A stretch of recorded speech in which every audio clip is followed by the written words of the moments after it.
사도신경으로 신앙 고백 드림으로 새벽 예배 시작합니다.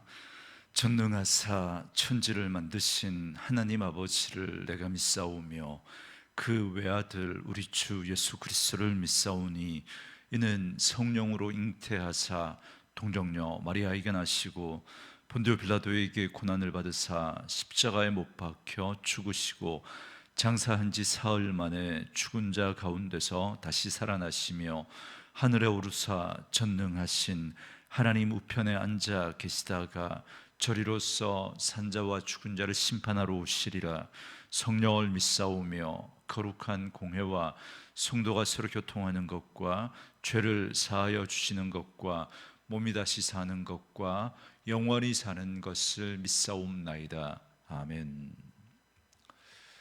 이 아침에 우리에게 주시는 하나님의 말씀은 느헤미야 6장 15절에서 7장 4절 말씀까지, 느헤미야 6장 15절에서 7장 4절 말씀까지입니다.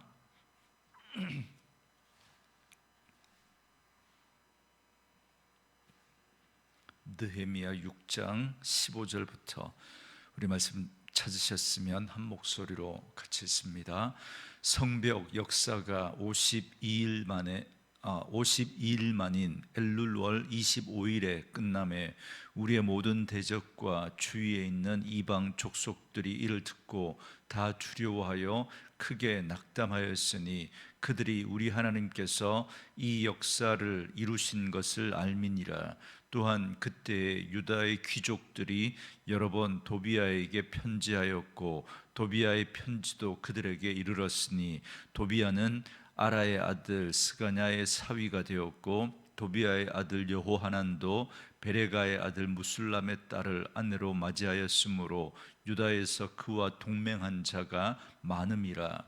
그들이 도비아의 선행을 내 앞에 말하고 또 내 말도 그에게 전하매 도비아가 내게 편지하여 나를 두렵게 하고자 하였느니라.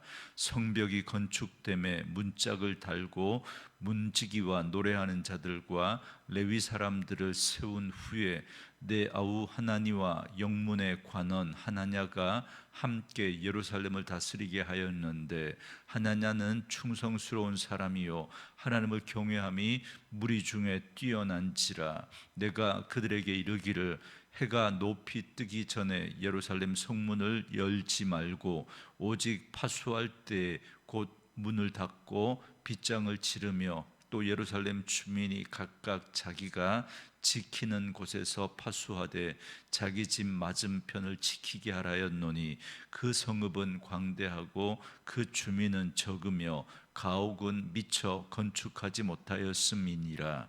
아멘. 오늘은 함께 읽으신 느헤미야 6장 15절에서 7장 4절 말씀을 중심으로 역사를 이루신 것을 알미니라 라는 제목의 말씀으로 잠시 은혜를 나누겠습니다. 드디어 성벽 공사가 완공되었습니다. 공사를 방해하는 내적, 외적 어려움과 방해에도 불구하고 공사를 시작한 지 52일 만에 끝이 났습니다. 15절에 보면 엘룰월 25일이라고 하였는데 이는 유대력으로는 6월을 말하고 오늘 우리로 치면 8월에서 9월에 해당합니다. 그러니까 생각해보면 7월 한창 더운 여름에 성벽 공사를 했다는 겁니다. 이처럼 느헤미야와 유다 백성들은 외적 그리고 외적인 내외적인 그런 어려움과 그 더운 날씨에도 불구하고 성벽 공사를 완공했습니다. 믿음이 아니면 도무지 감당할 수 없는 일이었습니다. 그런데 오늘 말씀은 이러한 모든 수고와 헌신보다 중요한 사실을 말해주고 있는데요. 16절에 보면 우리의 모든 대적과 주위에 있는 이방 족속들이 이를 듣고 다 두려워하여 크게 낙담하였으니 그들이 우리 하나님께서 이 역사를 이루신 것을 알미니라 이렇게 말합니다. 바로 이 일을 하나님이 이루셨다라는 것입니다. 그 모든 악조건 속에서도 성벽을 완공하자 대적들조차도 이 일은 하나님께서 이루신 역사다라는 것을 인정하지 않을 수 없었다라는 것입니다. 이것은 분명히 느헤미야와 유다 백성들의 많은 헌신이 있었음에도 불구하고 사람의 노력과 힘이 아닌 하나님의 역사다라는 사실을 그들도 인정했던 것입니다. 이처럼 믿음의 사람들은 하나님의 이름을 드러내는 사람들입니다. 그래서 예수님께서 주기도문의 가장 처음을 아버지의 이름을 거룩하게 하시며 라고 기도할 것을 말씀하셨습니다. 우리는 내 이름을 위해서 사는 사람들이 아니라 하나님의 이름을 위해서 사는 사람들입니다. 우리의 행실로 인해서 하나님의 이름이 거룩히 여김을 받기도 하고 하나님의 이름이 조롱을 받을 수도 있다라는 사실입니다. 그러므로 우리는 그리스도인이라는 거룩한 이름을 받았기 때문에 무엇을 하든지 하나님 앞에서 성실하게 최선을 다해야 하며 우리의 말과 우리의 행실과 우리의 모든 삶이 바로 하나님을 드러낼 수도 있고 하나님의 이름을 또 떨어뜨릴 수도 있다는 사실을 여러분 꼭 기억하고 정말 성실하고 또 최선을 다하는 매력적인 그리스도인의 모습을 통해서 하나님의 이름이 높임을 받는 저와 여러분 될 수 있기를 원합니다. 이렇게 성벽이 완공되자 대적자들과 사방의 이방인들은 두려워하고 낙심합니다. 그들은 온갖 방해 공작을 펼쳤지만 결코 하나님의 역사를 막을 수 없었습니다. 본문 17절부터 19절은 특별히 성벽 공사를 가장 방해했던 도비아의 행실에 대해서 말해주고 있습니다. 그는 성벽이 완공된 뒤에도 여전히 느헤미야에게 위협이 되었습니다. 17절에 보면 그는 유대의 귀족들과 편지를 주고받았습니다. 이 말은 많은 유대의 귀족들이 아직도 도비야 편에 있었다라는 말입니다. 18절에 보면 그는 스가냐의 사위가 되었으며 또한 도비야의 아들 요호하난도 무술람의 사위가 되었다 그럽니다. 스가냐는 스룹바벨과 함께 1차 포로 귀환한 사람의 후손으로 성벽 공사에서 동문을 담당했던 사람입니다. 무술람은 성벽 공사에서 두 몫을 담당한 제사장입니다. 도비야는 이렇게 귀족들과 지도자들 심지어 제사장과도 친분을 쌓고 혈연 관계를 맺으면서 막강한 영향력을 행사하고 있었던 것을 알 수 있습니다. 이에 느헤미야를 압박하고 두렵게 하고자 했습니다. 그렇지만 느헤미야는 결코 두려워하거나 낙심하지 않습니다. 7장 1절부터 4절은 예루살렘 성을 방비할 책임자의 임명과 또 그 방비 전략을 수립한 사실을 말씀해 주고 있습니다. 여기서 우리가 기억할 것은 하나님이 우리와 함께 하시고 하나님의 선한 역사를 우리가 감당할지라도 반대가 있고 오해가 있다라는 사실입니다. 그러므로 느헤미야와 같이 우리는 위축되거나 낙심하지 말고 끝까지 그 사명을 감당해야 합니다. 하나님의 일을 감당함에 있어서 이런 사단의 방해가 있다라는 사실을 우리가 알아야 하고 그렇기 때문에 우리를 낙심하게 하는 일들이 있습니다. 하나님의 일을 하는데도 그 일을 하는데 고난과 어려움이 찾아올 수 있습니다. 그때 우리의 마음을 지켜야 합니다. 낙심하게 하는 것, 이게 사단의 전략이기 때문입니다. 끝까지 낙심하지 말고 그 사명을 감당해야 합니다. 그래서 느헤미야는 이제 혹시라도 있을지 모를 방해 공작에 대한 방비를 세웁니다. 7장 1절에 보면 먼저 문짝을 달았습니다.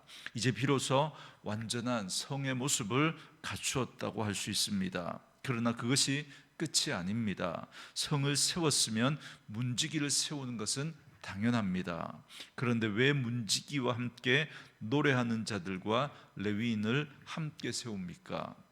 여러분, 이건 현실적인 문제를 지금 말해주고 있는 겁니다. 사실 여기 레위인들뿐만 아니라 문지기와 노래하는 자들도 모두 성전에서 봉사하는 레위인들입니다. 그러나 당시 예루살렘에 거주하는 사람들은 턱없이 부족했기 때문에 그들도 성의 문지기로 세웠던 것입니다. 그러니까 그 성전의 그 일을 맡아서 봉사하면서도 또 문지기로서 그 일까지 감당했던 겁니다. 그리고 모든 사람들이 자기 집 앞에 그 성벽을 또 지키면서 그 일들을 감당해야 했습니다.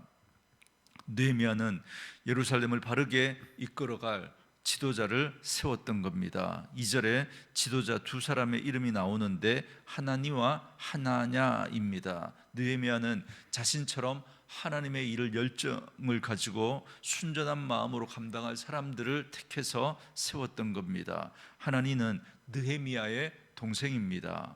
느헤미야는 자신의 동생이기 때문에 하나니를 세운 게 아닙니다. 우리가 느헤미야 1장 2절 3절에 보면 처음 예루살렘의 그 소식을 느헤미야에게 알려준 사람이 하나니입니다. 그는 예루살렘의 비통한 소식을 페르시아 수상군까지 찾아와서 느헤미야에게 알려주었던 사람입니다. 그는 느헤미야보다 먼저 조국의 그 비통한 소식을 들었고 그 일에 먼저 헌신하기로 다짐했던 사람이었던 겁니다. 그래서 느헤미야는 하나니를 지도자로 세웠습니다. 또 다른 사람인 하나냐는 어떤 사람입니까? 그는 충성스러운 사람이고 누구보다 하나님을 경외하는 사람이라고 소개합니다. 충성된 사람은 어떤 사람입니까? 처음과 끝이 같은 사람을 말합니다. 열심히 맡겨준 사명을 감당하는 사람입니다. 그래서 충성된 사람은 기복이 없습니다.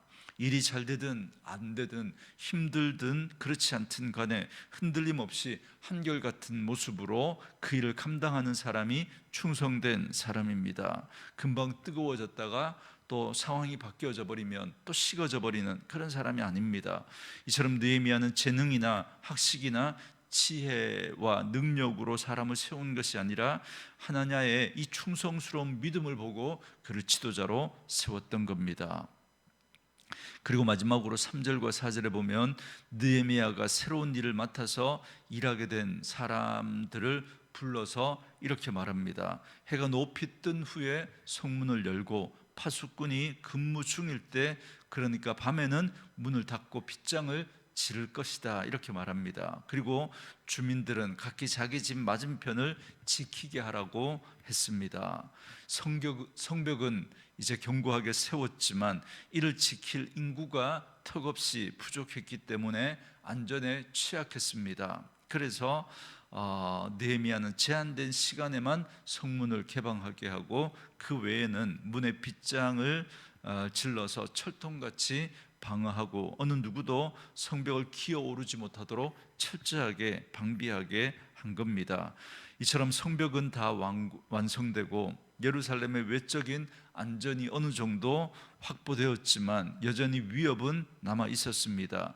유다의 유력 귀족들이 대적 도비아와 통혼하고 결탁하는 내부의 배신과 타협은 여전히 느헤미야 공동체를 위협했기 때문입니다.